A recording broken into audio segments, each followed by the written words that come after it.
আজ যাচ্ছি আমার শান্তির জায়গা, মার বাড়ি, যেখানে গেলে মনটা এমনিতেই হালকা হয়ে যায়। কেমন একটা শান্তি লাগে, জানি না কেন। আসসালামু আলাইকুম সবাইকে, আশা করি সবাই ভালো আছেন। আপনারা ভাবছেন মায়ের বাড়ি যাওয়ার খুশিতে মনে হয় আমি রাত থেকেই রান্না শুরু করে দিছি। তা নয়, মুসলিমার আব্বু সরকারি চাকরি করে, তাকে আজকে অনেক দূরে ডিউটিতে যেতে হবে, সেজন্য অনেক সকাল সকাল রান্না করা লাগতেছে। ভোর 3টায় উঠে রান্না চুলাই দিছি যাতে ওনার দেরি না হয়ে যায়। তারপর সব কাজ সেরে মুসলিমার আব্বু কাজে বের হওয়ার পর বাড়ির কিছু কাজ ছিল শেষ করে তারপর আমরা রেডি হয়ে বাড়ির জন্য রওনা হই।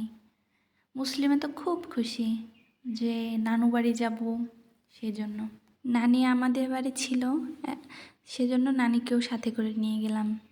নানির জন্যই যাওয়া, নানি বলে তোকে ছাড়া যাব না, সেজন্য নানির সাথে করে আমিও গেলাম। এমনিতেই আমি শুধু বাহানা খুঁজি, কি বলে মার বাড়ি যাব, যে কিসের জন্য যাব, মানে একটা বাহানা দিয়ে যেতে হয়। আজকে আবার নানি আসছিল, নানি বলতেছিল চল তোর সাথে যাব, আমিও রেডি সেডি হয়ে রওনা দিলাম। সংসার জীবনটা অনেক ব্যস্ত জীবন। মার চেহারা দিক তাকালে সেই ব্যস্ততা কোথায় চলে যায় জানি না, মানে একদম রিল্যাক্স ফিল হয়, জানি না কেন। আমরা শুধু একদিনের জন্য যাচ্ছি, সন্ধ্যার দিকে আবার চলে আসব। এখন সংসারী মেয়ে হয়ে গেছি, সেজন্য মার বাড়ি থাকি না বেশি দিন, গেলেও 2-3 দিন থেকে চলে আসি।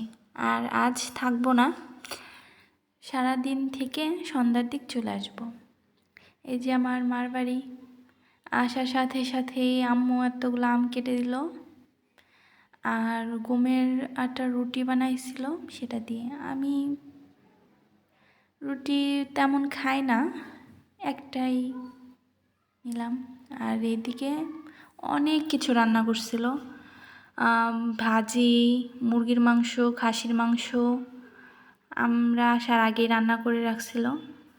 আমরা এসে একটু গল্প করেই তারপরে খাওয়া দাওয়া শুরু করে দিছি। আমার মায়ের হাতের রান্না অনেক মজা, অনেক। আমার মনে হয় সবার মায়ের হাতের রান্নাই মজা, কিন্তু আমার মায়েরটা একটু বেশি। যাই হোক, আজকের মতো এ পর্যন্তই। আমি পথের দিক তাকিয়েছিলাম, যাইতে ইচ্ছা করতেছিল না, সেজন্য আজকের মতো এতটুকুই, টাটা।